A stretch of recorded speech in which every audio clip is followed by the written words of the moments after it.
નમસ્કાર, નિર્માણ ન્યૂઝની વિશેષ રજૂઆત ઝરોડ કાર્યક્રમ સાથે હું છું યજ્ઞ ત્રિવેદી. દર્શક મિત્રો, આજે ઝરોડ કાર્યક્રમમાં ચર્ચા વિચારણા કરવાની છે કે એક બાજુ જે રીતે અમદાવાદની વાત કરીએ, અમદાવાદમાં દરેક જગ્યાએ વિકાસ વિકાસ વિકાસ. ભારતીય જનતા પાર્ટીએ કહ્યું હતું કે ના સૌથી સારામાં સારો વિકાસ થયો તો અમદાવાદમાં થયો છે. કોઈ શંકા સ્થાન નહીં. રિવરફ્રન્ટ સારો બના એમાંય ના નહીં, અમુક જે બીજી બધી વસ્તુઓ છે એમાંય ના નહીં. પણ જ્યારે જાહેર જનતાને અમુક અગવડોનો જે સામનો કરવાનો વારો આવે, એ પણ હું બીજી કોઈ નહીં કહેતો. હું પેલું એમ કહે ને કે ના કંઈક સ્પોર્ટ્સ કોમ્પ્લેક્સને એના લઈને હું નથી વાત કરતો. ખાલી પ્રાથમિક સુવિધાઓની વાત કરું. રસ્તા ઉપર નીકળે ત્યારે ખાડા જોવા મળે, રસ્તા ઉપર નીકળે એટલે ક્યાંક રસ્તો જ ના દેખાય, પાણી જોવા મળે. ડ્રેનેજ લાઇનની વ્યવસ્થાની વાત હોય એ પણ ક્યાંક અત્યારે તો જે પ્રોપર ના હોય. તો હવે જાહેર જનતા કરે તો કરે શું, એક સૌથી મોટો સવાલ છે. કારણ કે જ્યારે અમદાવાદની વાત કરીએ તો અમદાવાદમાં એક બાજુ જે રીતે તમામ પ્રકારના જે અત્યારે સારામાં સારી બધી જ વસ્તુઓ મૂકી દેવામાં આવી છે એવું કહેવામાં આવે છે, પણ પ્રાથમિક સુવિધાઓનો જ અભાવ હોય તો હવે જાહેર જનતા શું કરે? પોશ વિસ્તાર ગણાતા અમદાવાદના જે બોપલ, ઘુમા, શીલજ, ત્યાં જઈને કેવા પ્રકારની પરિસ્થિતિ, આખા પાણીમાં જ છે.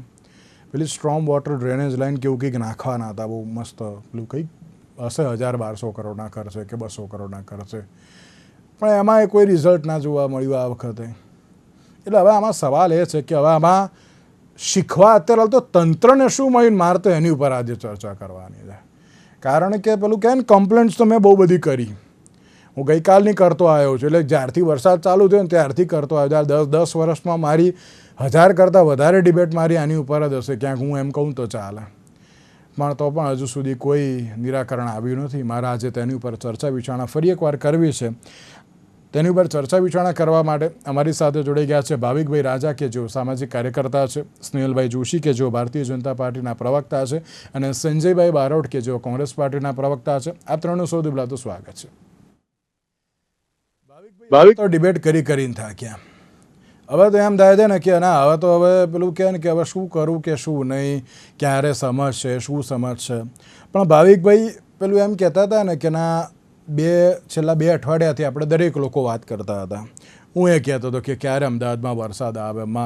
તો આ તો સારું કે અમદાવાદમાં એક વરસાદ આવે ને એમાં ખબર પડી ગઈ કે હવે તો છે ને શું કહે, કયા પ્રકારની પરિસ્થિતિ જોવા મળે.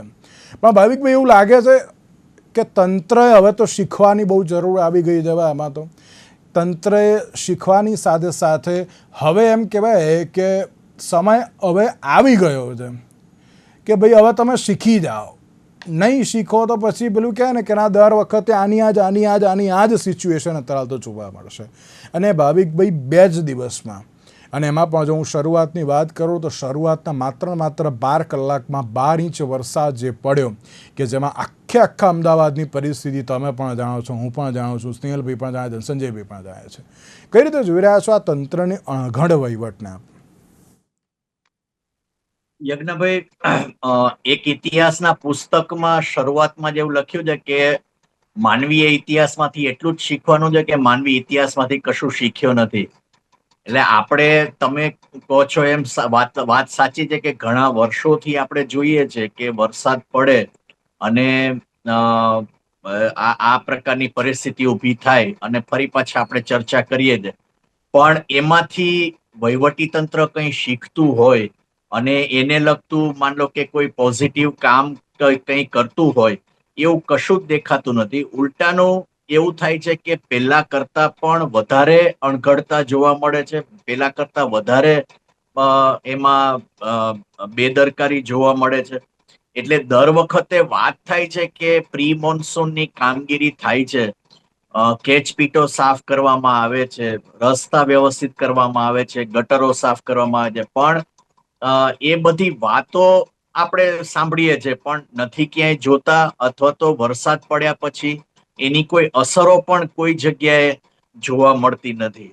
એટલે કાં તો વહીવટી તંત્ર એ શીખવા નથી માંગતું, અથવા તો વહીવટી તંત્રમાં જે બધા બેઠા છે એમને કંઈ આવડતું નથી, અથવા તો વહીવટી તંત્ર ઈચ્છે છે કે આ પ્રકારની પરિસ્થિતિ ઊભી થાય અને અમે ફરીથી એ કામગીરીના બાને ફરી પાછા બીજા ટેક્સ ને આ તે જે ઉઘરાવીએ અને એ પ્રકારનું, એટલે મને ખરેખર સમજાતું નથી કે કેમ આવું થાય છે. પણ એ વસ્તુ ચોક્કસ છે કે જૂની ભૂલોમાંથી શીખવાની જે બાબત છે એ ક્યાંય જોવા મળતી નથી. યજ્ઞભાઈ, બિલકુલ બિલકુલ સાચી વાત છે. હવે આમાં મને એવું લાગે છે કે આવા તંત્ર કંઈ શીખતું જ નથી. આ તો છે ને, આ ને આ પરિસ્થિતિ છે, આપણે સમજાવી દઈશું ને પછી અત્યારે તો કોઈ વાંધો નહીં આવે. આ એ જ પેલું કહે ને કે આ પેલું ચકડોળ ચાલતું હોય ને એવું જ છે કે ભાઈ આજે આમ થયું, હવે આમ થયું. હવે તો પેલી આપણે એક ડિબેટ પણ કરીશું ભાવિકભાઈ હજુ આવતા થોડાક દિવસ પછી કે પેલું રોડ રસ્તાની હાલત ખરાબ છે, દિવાળી પહેલાં પાછા ઓર્ડર આપી દેવામાં આવે, રોડ રસ્તા સારા કરવામાં આવે. એટલે એની જ પરિસ્થિતિ અત્યારે તો જોવા મળશે ને. સંજયભાઈ, પૂર્વ હોય કે પશ્ચિમ હોય, વિકાસ કોઈ પણ જગ્યાએ અત્યારે તો કર્યો હોય, પણ અત્યારની જે પરિસ્થિતિ જોવા મળે છે, મેં બીજી કોઈ જ વાત નથી કરી. મેં માત્ર ને માત્ર પ્રાથમિક સુવિધાઓની જ વાત કરી છે, અને તેમાં પણ પાણીના નિકાલ માટે અત્યારે તો આ પ્રકારની જ્યારે સમસ્યા થાય ત્યારે અત્યારે તો પ્રશ્નો ઊભા થતા હોય છે. શું કહેશો આપ? સૌ પ્રથમ યજ્ઞેશભાઈ, દુઃખ સાથે કહેવું પડે, હું રાજાભાઈને ધન્યવાદ આપીશ. ભાવિકભાઈ ખરેખર ખૂબ સાચું કીધું. આજે 30 વર્ષથી તમારું કોર્પોરેશન, તમારું વિધાનસભા તમારી અને જનતાના પ્રિમોશનના નામે લાખો રૂપિયા આપણે ટેક્સમાં ભરીએ. એક દાડો જો લેટ થઈ જાય, 15 દાડા લેટ થઈ જાય તો 18% ચક્રવૃદ્ધિ વેટ લગાવીએ.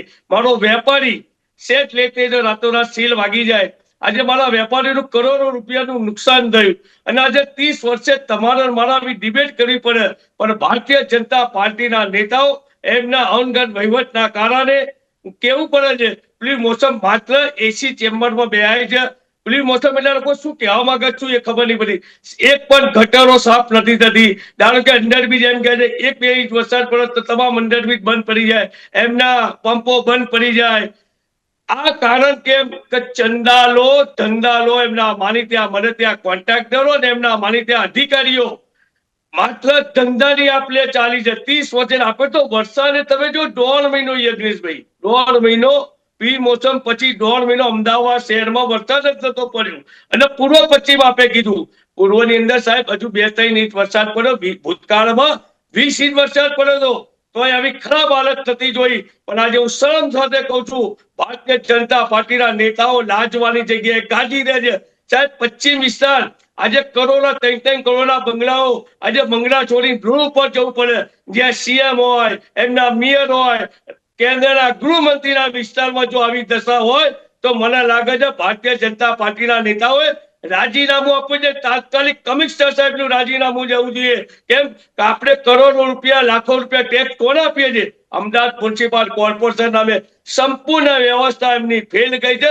એના કારણે આવા લોકોને અહમ ચડી ગયો. અહમ ને ગુમન પેલું કહેવાય છે ને કે 30 વર્ષથી કે આ લોકોને ખબર છે કે અમારું શું બગાડી, જનતા ગમે તેવું કર્યું. મોદી સાહેબના વોટ એમના નામે વોટ મળે છે.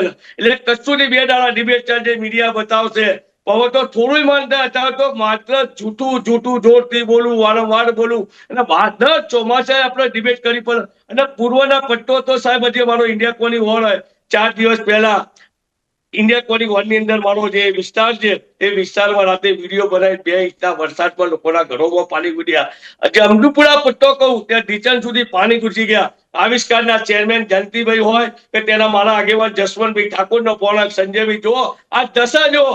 એટલે કમનસીબ 30 વર્ષથી ભારતીય જનતા પાર્ટીના સત્તાના હિસાબે બિનઆવરત અને એમના ભ્રષ્ટાચાર પૈસાનો અને કમલમનો જે આપે છે ને, આ એનું આ પરિણામ મારી ગુજરાતની જનતા, અમદાવાદ શહેરની જનતા ભોગવી રહી. આખું અમદાવાદ શહેરની, આખું ગુજરાત તમે જો કયા રસ્તેથી આવું. હું પરમદારે રાતે સોમનાથથી સાહેબ આવતો હતો કાલે, તો ખરેખર મને દુઃખ થયું. જે ધોનેરા રોડ બનાવ્યો ઉડે એ સાહેબ પુલ પર ઉપર ગાબડા પડી ગયા. કઈક લોકોના એક્સિડન્ટ ઉપર ગાડીઓના થપ્પા વાગ્યા હતા. આ પરિસ્થિતિ ગુજરાતની ખરેખર આવો 4, 5, 10 ઇંચમાં વરસાદમાં જો આ જનતાએ ભોગવવું પડે, શરમ આવી જોઈએ. તાત્કાલિક કમિશનર સાહેબનું રાજીનામું અથવા એમના અધિકારીઓનું રાજીનામું લો. આવા જે કોન્ટ્રાક્ટરો હોય એ કોન્ટ્રાક્ટરના બ્લેક લીસ્ટ એમના પગારોમાંથી રૂપિયા કાપી લો તો જ આ અધિકારીઓ સુધરશે. ભારતીય જનતા પાર્ટીના ઉઠલાવવાનો સમય આવી ગયો સાહેબ. બિલકુલ ક્યાંક સવાલ એ થતો હોય છે. અને આમાં મને એક સવાલ હજુ સંજયભાઈથી પણ મનતો થાય છે, રાજીનામું શું બધાનું સોલ્યુશન છે? સિસ્ટમ સુધારવાની વાત હોય ને આમાં તો મારે ત્યાં અત્યારે તો થતું હોય. હું અત્યારે સિસ્ટમ સુધારવાની વાત કરું છું સંજયભાઈ. રાજીનામું લઈ લેશો, બીજું પણ અત્યારે તો કોક આવશે, એની એ સિચ્યુએશન કરશે, એનું એ રાજીનામું લો. શું આ તો કંઈ આ પેલું કહેવાય ને કે આ તો જે નવું આવે એનું રાજીનામું લઈ લો, પતી ગયું. ના, સિસ્ટમ અત્યારે તો સુધારો. સિસ્ટમમાં ફેલ્યોર છે તેને અત્યારે તો અપગ્રેડ કરો, એ અત્યારે તો બહુ જરૂરી છે. સાહેબ જનપ્રતિનિધિ જે અધિકારીઓ બબે 1.5 લાખ રૂપિયા આપણા ટેક્સના પૈસા એક દાડો લેટ થાય, 31 થી પહેલી તારીખ બીજી તારીખે પ્રજાના ટેક્સના રૂપિયા જો લેતા હોય તો અધિકારીની જવાબદારી નથી. અને અધિકારી ઉપર જે સત્તા ઉપર બેઠેલા સત્તાધીશો જે 30 વર્ષથી વાળા વાયા ગુજરાત કોર્પોરેશન વિધાનસભા એમની, તો અધિકારી પર એક્શન નહીં લે તો શું થશે? શું આમ જનતા હેરાન થશે? શું વિપક્ષ એમની અમે અવાજ ન ઉઠાવે? શું જનતા હવે મને એવું લાગે છે ના છૂટકે વિપક્ષ અવાજ ઉઠાવે, હું એમાં ના રાજીનામું નથી નીકળી પાડતો. ગયો બહાર આવે. હું એમાં ના નથી પાડતો સંજયભાઈ. ગુજરાતની જનતા હું આ એમાં લોકો જોડે ના નથી પાડતો સંજયભાઈ. હું હજુ તમને કહું છું. રાજીનામું નહીં લે તો શું કરીએ? શું આપણે મંજીરા એમને વગાડીશું? સંજયભાઈ, શું આપણી સંજયભાઈ, પ્રજાના લાખ રૂપિયા ગાડીઓ લોકોની સંજયભાઈ. રોડ ઉપર પડી છે ને બબે 20 લાખ રૂપિયાના ગાડીઓ બગડી, લોકોના કરોડો રૂપિયા બંગલો ખાલી કરીને બીજે રહેવા જવું પડે? શું આ લોકોના ત્રાસે આપણે સહન કરી લેવાનું? શું આપણે ચૂપચાપ બેસી રહેવાનું? વિપક્ષ શું અમે મંજીરા વગાડીએ? એટલે ખુલ્લેઆમ હું તો એવું કહું છું, માન્ય મેયરશ્રી હોય કે કમિશનરશ્રી નું રાજીનામું માંગુ છું આપના સમક્ષ. સંજયભાઈ, તમે એમ કહો છો ને કે ના અત્યારે તો વિપક્ષ શું કરે ને કયા પ્રકારની પરિસ્થિતિ જોવા મળે. જો વિપક્ષે અત્યારે તો એમ કહે ને કે ના કંઈ પેલું શું કહે કીધું હોય કે અત્યારે તો જો કર્યું હોય ને તો અત્યારે આ પ્રકારની પરિસ્થિતિ પણ ના જોવા મળે. ચલો હું આપણી પાસે આવું છું. બધી પણ મારે સ્નેહલભાઈ મારે એક સવાલ હવે આપને કરવો છે. ભાવિકભાઈ અમુક વાતથી મારી એગ્રી થશે કે ના વિકાસના કામ અમુક થયા છે, સારા છે, એક્સેપ્ટેડ છે, એમાં અમે ના નહીં પાડીએ. સ્નેહલભાઈ આ બહુ સાચી વાત છે, એમાં અમે ના નહીં પાડીએ કે ના ભાઈ ચલો થયા છે. પણ સ્નેહલભાઈ જ્યારે વરસાદ, એક મિનિટ સંજયભાઈ એક મિનિટ મેં તમને સમય આપી દીધો. હવે નહીં સંજયભાઈ, અહીં તો વચ્ચે નહીં હવે મારામ નહીં. હું તમને ટાઈમ આપીશું તમને બોલવા માટેનો. સ્નેહલભાઈ તમને હા, જે વિકાસના કામ થાય છે એમાં કોઈ અત્યારે તો ના નહીં, પણ જ્યારે આ પ્રકારની પ્રાથમિક સુવિધાઓના નામે અત્યારે તો જે સવાલ થતો હોય ત્યારે સવાલ થાય ને આમાં તો. આ સુરતની પણ આપણે વાત કરીએ. સુરતમાં પણ જે પેલું આખું શોપિંગ સેન્ટર અત્યારે તો જે પેલું કહે ને કે પાણીમાં થઈ ગયું હતું, બધા વેપારીઓને નુકસાન થયું. અત્યારે ઘણા બધા જે ઘરમાં હોય છે, ઘરમાં અત્યારે તો પાણી આવી જાય, ફર્નિચરમાં નુકસાન થતું હોય છે, ઘણી બધી બાબતો હોય છે સ્નેહલભાઈ. અને અત્યારના સમયમાં જે પ્રમાણે મોંઘવારી ક્યાંક વધી ગઈ છે અને એની સામે અત્યારે ક્યાંક આવક પણ એટલી નથી. આપણા ભારત દેશમાં આ સિચ્યુએશન છે. ભારત દેશમાં નહીં, ઇવન દરેક જગ્યાએ છે કે ક્યાંક અત્યારે તો છે આવક અત્યારે તો છે પેલું ખર્ચની સામે સમતલ નથી હોતું. એટલે સ્નેહલભાઈ ત્યાં જ અત્યારે તો સવાલ થતો હોય કે વિકાસ કરો એમાં કોઈ ના નહીં, પણ જ્યારે આ પ્રકારની પરિસ્થિતિ હોય તો તેનું સોલ્યુશન પણ જલ્દીથી જલ્દી આવવું એ બહુ જરૂરી છે. હું સમજુ છું ભાવિકભાઈ પણ એક્સેપ્ટ કરશે કે આટલો બધો વરસાદ હોય તો પાણી જવું બહુ અશક્ય છે, નીકાળવું બહુ અશક્ય છે, બધા સમજે છે. પણ એવું કંઈક તો વ્યવસ્થા હશે ને કે કંઈક રીતે અત્યારે તો જે ફટાફટ પાણી ઉતરે અને જલ્દીથી જલ્દી અત્યારે તો બધાને ક્યાંક સારામાં સારી બધી વસ્તુઓ મળે તેમ. સ્નેહલભાઈ. યજ્ઞભાઈ, આ ખૂબ જ મહત્વનો વિષય એટલે છે કે આપણે જોયું છે છેલ્લા 3-4 દિવસમાં અને ખાસ કરીને અમદાવાદની આસપાસના વિસ્તારોમાં ખૂબ જ સમસ્યાઓ આના લીધે સર્જાઈ છે. મારે એ જ કહેવું છે કે દરેક ડિબેટમાં આપણે સાંભળીએ છીએ કે છેલ્લા 30 વર્ષથી તમારું શાસન છે, 30 વર્ષથી શાસન છે. અમે લોકો 30 વર્ષથી ગુજરાતની જનતાની સેવા કરીએ છીએ ને સાથે 30 વર્ષમાં જે સિટીઝ છે, જે શહેરો છે, એ લગભગ ડબલ કરતા પણ વધારે ફૂલ્યા ફાલ્યા છે. આની અંદર રોડ, રસ્તા, ઇન્ફ્રાસ્ટ્રક્ચર, લાઇટિંગ અને સ્ટ્રોમ વોટર ડ્રેનેજની પણ વ્યવસ્થાઓ કરેલી છે.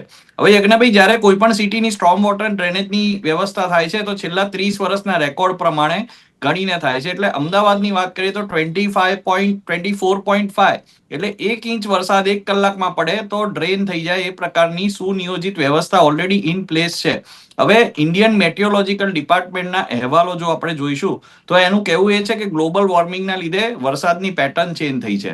આપણે જે અનેકવાર આ ડિબેટમાં સ્પેસિફિકલી વાત થઈ કે બોપલ ને અનેક વિસ્તારની અંદર જે આપણને વધારે પડતી હાલાકી જોવા મળી છે અને વધારે પડતું પાણી જે છે, તો એની અંદર ઇન્ડિયન મેટિયોલોજીકલ ડિપાર્ટમેન્ટના આંકડા છે કે 294.6 mm વરસાદ 24 કલાકમાં પડ્યો અને યજ્ઞભાઈ આ 10 વાગ્યાથી 12 વાગ્યા સુધીમાં 177 mm વરસાદ પડ્યો. પડ્યો. આપણી સિસ્ટમ જે સૌથી સારી છે પણ એ 25.4 માટે ડિઝાઇન છે, એની અંદર 177 mm વરસાદ પડ્યો. એટલે આ એક કુદરતી આફત પ્રકારની પરિસ્થિતિ જ્યારે સર્જાય છે ત્યારે આ સમસ્યા આપણે જોવી પડે છે. મારે એ કહેવું છે કે તંત્ર સજાગ છે. તંત્ર આની પહેલા જ જે બી પ્રિકોશન્સ લેવાના છે, આપણે આ શહેરની વાત કરી, ઇવન ગામડાઓમાં NDRF SDRF ની ટીમ, કલેક્ટર શ્રીનું કનેક્શન ના તૂટે એટલે એ લોકોને સેટેલાઇટ ફોન્સની વ્યવસ્થા, પછી જે પણ કટર હોય કે લાઈફ બોટ્સ હોય, દોરડી હોય, આ પ્રકારના જેટલા પણ લાઈફ સેવિંગ ઇક્વિપમેન્ટ છે એનો જથ્થો જે રેગ્યુલર જગ્યાએ છે કે નહીં આ બધી તપાસ કરવામાં આવે છે. પણ તમે જો આ વખતે ગુજરાતની પેટર્ન જોશો તો અમદાવાદમાં ગઈકાલ સુધી 100.1% વરસાદ, એટલે આખી સિઝનનો વરસાદ વરસી ગયો. અને આપણે જાણીએ છીએ કે છેલ્લા 4 દિવસથી જ વધારે વરસાદ છે. પહેલા છૂટાછવાયા ઝાપટા હતા. એટલે આપ ઇમેજિન કરો કે આખી સિઝનનો 3 મહિનાનો વરસાદ 3 દિવસમાં વરસે તો એ ઇન્ટેન્સિટી કેટલી હોય. હું એમ કહું છું કે તંત્ર જે છે તે દરેક જગ્યાએ ધ્યાન રાખે છે. હવે અમારા પર આ ભાઈનો આક્ષેપ છે, કોંગ્રેસ વાળા ગઈકાલથી એક સ્ટાન્ડર્ડ ટેપ વગાડે છે કે અંડરપાસમાં પાણી કેવી રીતે ભરાય. તો મને એવું લાગે છે કે કોંગ્રેસ શાસિત રાજ્યોમાં કદાચ નહીં ભરાતું હોય.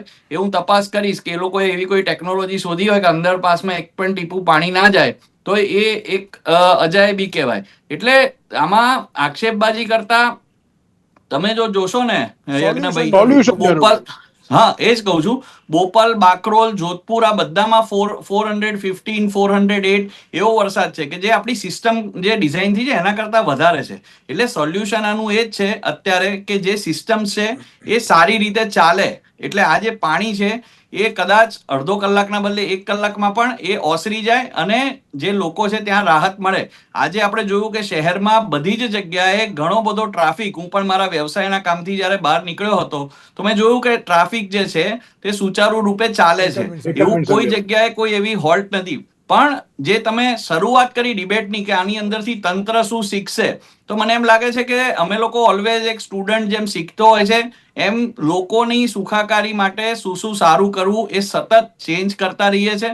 આક્ષેપ તો યજ્ઞભાઈ એવા પણ થાય છે ગઈકાલથી કે આ બ્રિજનું જે લેવલ છે વાસણા બેરેજનું, એની અંદર પણ આ છે ને તે છે, એ પણ એક ખોટી ભ્રામક વાત કરવામાં આવે છે. એટલે મને દુઃખ ત્યારે થાય છે કે જ્યારે વિપક્ષના લોકો, અમારા મુખ્યમંત્રી જે છે તે પણ એ પીડિત લોકો સાથે હતા, અમારા પ્રદેશ અધ્યક્ષજી પણ ગ્રાઉન્ડ ઝીરો પર હતા. આજે પણ એમને જે છે ત્યાં વિસ્થાપિત લોકોની ચિંતા કરી, ત્યાં ગયા, એમનું સ્વાસ્થ્ય પૂછ્યું, એમનું ખાવા પીવાની વ્યવસ્થા છે કે નહીં કરી. અમારા અમદાવાદના ઘણા બધા MLA જે લોકો વિસ્થાપિત હતા એ લોકોની મદદ કરી. પણ કોંગ્રેસ જે છે તેને આક્ષેપ સિવાય કંઈ કરવું નથી. હું વધારે મારી ડિબેટમાં સમય એ લોકોનું કહીને નથી વેસ્ટ કરવા માંગતો, પણ જનતાને હું નિવેદન કરું છું કે અમે લોકો હંમેશા તમારી તકલીફમાં તમારી સાથે હતા, છીએ અને આગળ પણ અમે લોકો રહીશું. જી સ્નેહલભાઈ, બહુ સારું છે, હું ના નથી પાડતો, તકલીફમાં તમે દરેક લોકોની સાથે છો, પણ એવું કંઈક આયોજન કરો ને સાહેબ. હવે એવો કંઈક વિકાસ કરો કે હવે કોઈ તકલીફ જ ના પડે. મારે તો એ જ વસ્તુ જ કહેવી છે. હું અને ભાવિકભાઈ અમે બંને અહીંયા અમારી કોઈ ભડાસ કાઢવા માટે કે એના માટે અમે નથી આવતા. જાહેર જનતાને એક સારામાં સારું સોલ્યુશન મળે અમે એટલા માટે આવીએ છીએ. અને સ્નેહલભાઈ એક જ વસ્તુ છે, પક્ષ હોય કે વિપક્ષ હોય, એને જાહેર જનતા ત્યારે જ અત્યારે તો કહેતી હોય કારણ કે કંઈક કરવામાં કેપેબલ હોય. ત્યારે જ અત્યારે તો જાહેર જનતા એમ કહેતી કે ભાઈ ભાજપની સરકાર શું કરે છે, રિવરફ્રન્ટ બનાવ, કોઈ ના નહીં, ચલો સારામાં સારી વસ્તુ છે, બધા કહે છે. પણ પછી આ પ્રાથમિક સુવિધા છે સાહેબ. આ એવું નથી કે ના તમે પેલું કેમ સારી, આ પ્રાથમિક સુવિધા છે. આનું જ ખાલી સોલ્યુશન લાવી દો. હવે બસ ખાલી એ જ જોઈએ છે, બીજું કંઈ નથી જોઈતું. સ્નેહલભાઈ, હું આપને આપના માધ્યમથી લોકોને કહેવા માંગુ છું કે અમદાવાદની જે સિસ્ટમ છે તે વેલ ઇન પ્લેસ છે, ચાલી રહી છે. પણ જે ગ્લોબલ વોર્મિંગના લીધે, એટલે આપણે હમણાં થોડાક સમય પહેલા જોયું હશે ઇન્ટરનેશનલ મીડિયા પર કે દુબઈમાં પણ પાણી ભરાઈ ગયું, જે આપણે ક્યારે કલ્પના ના કરી હોય કે રણનું પ્રદેશ છે.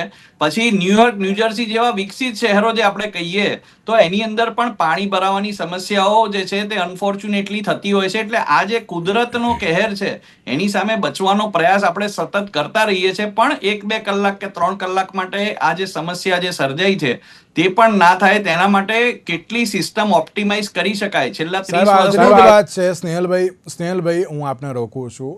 અમારી ઓફિસની બહાર જ હજુ પાણી ભરાયેલું હતું. આજ સવારે મેયરશ્રી આવે ને પાણી બધું અત્યારે હાલ તો જે બહાર તેમણે અત્યારે બધી વ્યવસ્થાઓ કરીને બધું કઢાવડાયું. એટલે ત્યાં જ અત્યારે હાલ તો સવાલ થતો હોય કે અત્યારે હાલ કયા પ્રકારની પરિસ્થિતિ છે. આપને 1 મિનિટ રોકવા માગું છું. જી સંજયભાઈ, આપને કંઈ કહેવું છે?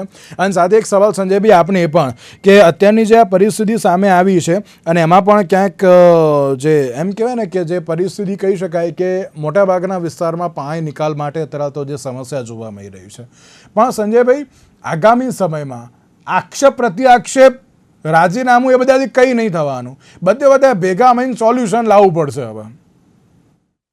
સંજયભાઈ, હું માનું છું, હું રાજનીતિ નથી કરવા માંગતો, પણ જ્યારે એક વિપક્ષ તરીકે અમે બેઠા છીએ અને આજ 1, 2 વર્ષ 3 વર્ષ 5 વર્ષ નથી યજ્ઞેશભાઈ કેવો હમ બોલ્યા ઘુમન 30 વર્ષથી, અરે ભાઈ 30 વર્ષ આપ્યા, પણ 30 વર્ષમાં તમે શીખ્યા શું? જનતાના લાખો રૂપિયા વિકાસની જગ્યા વિનાશમાં જે 3 કરોડના બંગલાઓ છોડી રોડ ઉપર માણસ નીકળો, આ તમારો વિકાસ છે? આ તમારું ગુજરાત મોડલ છે? અને તમે એમ કહેતા હોય વરસાદ જેવો ચોમાસું આજ બેસી જાય અને પડ્યો તો બરોબર. આજે અમદાવાદ શહેરમાં ચાહે 1.5 મહિને વરસાદ પડ્યો અને એમ તો એટલો બધો નહીં પડ્યો. મારો પૂર્વનો પટ્ટો કહું સાહેબ, સરેરાશ આંકડા બતાવો, કદાચ મારા મિત્રને નહીં ખબર હોય, એમને તો પેલું કમલા મતલી સ્લીપ આપ્યો ને એટલું જ બોલવું પડે, નકર કાલે અમારે બીજાને મોકલી દે. એટલા માટે પૂર્વનો એક પટ્ટો જોતો હાથી જનતી વટવાથી નાળો.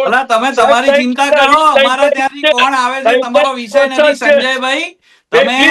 તમે બીજી બધી વાતો ના કરો. વરસાદની ડિબેટ છે, તમને ખબર ના હોય તો ના પાડી દો એટલે લોકોનો સમય ના બગડે ભાઈ. સાંભળો, ના એટલે જો વિપક્ષ તરીકે અવાજ તો ઉઠાવવો પડે સાહેબ. આવા તમે ફાલતુ વાતો બધી ના કરો અહીંયા કે અમારા ત્યાંથી કોણ આવે છે ને કમલમથી શું આપે છે. અમારો વિષય છે ભાઈ. સરકાર કહું છું, તમારા રાજીવ ગાંધી ભવન આવીએ ભાઈ ચિઠ્ઠી લેવા માટે. તમે શું કહેવા માંગો છો? વિનાશ નામ આપવું બધે ગુજરાત મોડલ આવું બતાવો. વિનાશ તમે બેશરમીથી વાત કરો છો. તમારા 4 નેતાના ફોટા બતાવો સોશિયલ મીડિયા પર મૂકીને કે એ લોકો ગ્રાઉન્ડ ઝીરો પર ગયા હતા. તમારા ગુજરાતના અધ્યક્ષનો ફોટો બતાવો કે ગ્રાઉન્ડ ઝીરો પર ગયા હતા. અહીંયા જે વિસ્તારમાં તમારા એમએલએ અને કોર્પોરેટર છે એમના ફોટા બતાવો કે એ લોકો ગ્રાઉન્ડ ઝીરો પર જનતા પાસે ગયા હતા.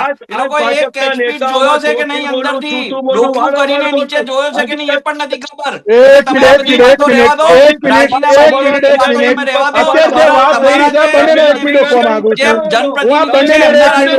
એક મિનિટ સ્નેહલભાઈ, સંજયભાઈ, એક મિનિટ સંજયભાઈ, સ્નેહલભાઈ, એક મિનિટ સંજયભાઈ, સંજયભાઈ,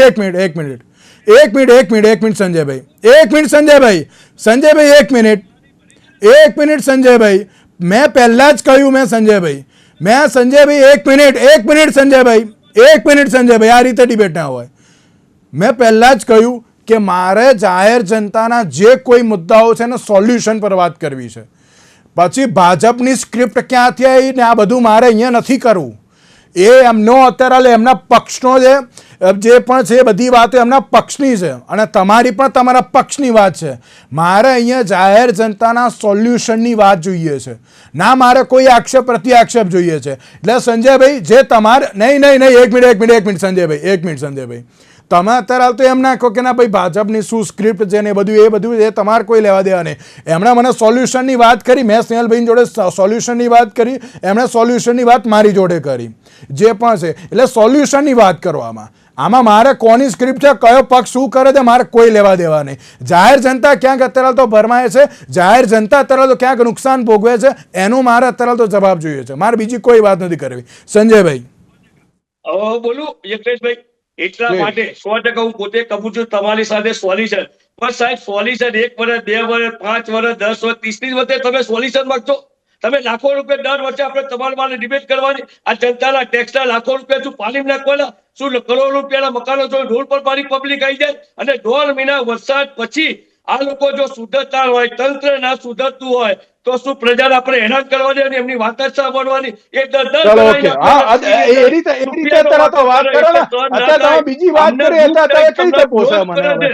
સંજયભાઈ આપને રોકવા માંગુ છું. મારી જોડે થોડોક સમય ઓછો છે. સંજયભાઈ મારી જોડે હવે થોડોક સમય ઓછો છે, હું 1 મિનિટ આપને રોકવા માંગુ છું. સ્નેહલભાઈ એક ખાલી 30 જ સેકન્ડ આપને આપું છું, કારણ કે મારે છે ને ભાવિકભાઈને મારે એક હજુ સવાલ કરવો છે. સંજયભાઈ આપને રોકવા માંગુ છું. સ્નેહલભાઈ 30 જ સેકન્ડમાં મને ખાલી એક જવાબ આપી દો. સંજયભાઈએ કહ્યું એ વાત 100% સાચી છે કે 30 વર્ષથી સરકાર છે, આટલો ટેક્સ લે છે, પણ પછી પણ આ પ્રકારની પરિસ્થિતિ એટલા માટે સવાલ થાય છે. સ્નેહલભાઈ ખાલી 30 જ સેકન્ડ. યજ્ઞભાઈ, હું કહેવા માંગુ છું કે જે સિટીઝ ડેવલપ થયા છે તે ટેકનોલોજી અને સાયન્ટિફિકલી પ્રોપર ડિઝાઇન છે, પણ જેમ મેં કહ્યું એમ 25 ના બદલે જ્યારે 400 mm વરસાદ આપણે જોયું 2 કલાકમાં આવે, ત્યારે થોડાક સમય માટે આ પરિસ્થિતિ થાય છે, જે અનફોર્ચ્યુનેટ છે. પણ અમે લોકો જે પણ કામ કર્યું છે એ નિષ્ઠાથી કર્યું છે અને એ સાચું છે, અને અમે કોઈ પણ વ્યક્તિ આવે તો એ સાયન્ટિફિકલી ને ટેકનોલોજીકલી પ્રૂવ કરી શકીએ છીએ કે અમારા કેલ્ક્યુલેશન, અમારી ડિઝાઇન જે છે એમાં કોઈ વાંધો નથી. 2-5% કદાચ ક્યાંક કોઈનો ફોલ્ટ હોઈ શકે. સ્નેહલભાઈ શીખીને આવે તેમાંથી ઇમ્પ્રુવમેન્ટ લાવો એ બહુ સારું છે. હવે તો એ બહુ જરૂરી પણ છે. અમે હંમેશા શીખતા જ રહીએ છીએ. દરેક આપત્તિ જે છે તે કંઈક પાઠ ભણાવીને જ જાય છે. જી ઓકે અભિનંદન, શીખો તો સારું. ઓકે ભાવિકભાઈ એક અત્યારે સીધો એક સવાલ એ કે આ મારે છે ને પેલું મેં પહેલાં કહ્યું કે મારે આમાં રાજકારણની વાત નથી કરવી. આમાં જાહેર જનતા ક્યાંક પીસાય છે, એના માટે હવે સોલ્યુશન બહુ જરૂરી છે. આપ છેલ્લે તેને લઈને શું કહેશો? મારે એ જ કેવું છે કે આ જે પ્રોબ્લેમ્સ જે આપણે જેની વાત કરીએ છીએ એ પક્ષ નિરપેક્ષ છે, એટલે કોઈ એક પક્ષના કારણે એ થઈ રહ્યું છે એવું નથી. કારણ કે વહીવટી તંત્ર જે કોર્પોરેશનનું છે એ વહીવટી તંત્ર નથી સત્તા પક્ષના નેતાઓને સાંભળતું કે નથી વિપક્ષને સાંભળતું. એ માત્ર ને માત્ર બિલ્ડર અને કોન્ટ્રાક્ટર એ લોકોની સાથે સીધો મેળ કરીને એના સાથે ખાઈકી કરીને એ કામ કરી રહ્યું છે, અને એના કારણે લોકોને હાલાકી પહોંચી રહી છે. એટલે હું આ જે વધારે વરસાદની જે આર્ગ્યુમેન્ટ છે એ પણ મને બહુ ગળે નથી ઉતરતી, એટલા માટે કે આ કઈ પેલી વખત નથી કે પાણી ભરાઈ ગયા છે. 1-2 ઇંચના વરસાદમાં પણ પાણી ભરાઈ ગયાના દાખલા છે. એટલે જો ડિઝાઇન ને એ બધું પ્રોપર હોય અને જો વ્યવસ્થિત રીતના તંત્રએ કામ કર્યું હોય તો આ પરિસ્થિતિ ના આવે. અને માન લો કે એક વખત આવે તો પછી એમાંથી શીખીને માન લો કે એના સોલ્યુશન તરફ જાય તો લોકોને હાલાકી ઓછી ભોગવવી પડે. બિલકુલ જી. ભાવિકભાઈ, સંજયભાઈ અને સ્નેહલભાઈ, આપ ત્રણનો આભાર અમારી સાથે ચર્ચા વિચારણામાં જોડાવા માટે. પ્રી મોન્સૂનની કામગીરીના દાવા તો કરવામાં આવે છે, દર વખતે ક્યાંક કામગીરીને લઈને સવાલ પણ જોવા મળતા હોય છે, પણ તંત્રએ હજુ પણ ક્યાંક શીખવાની જરૂર છે. આગામી સમયમાં કઈ રીતે શીખીને કઈ રીતે સોલ્યુશન આપે છે તો આવનારો સમય બતાવશે. આજના વિશેષ કાર્યક્રમને આપશે. નમસ્કાર.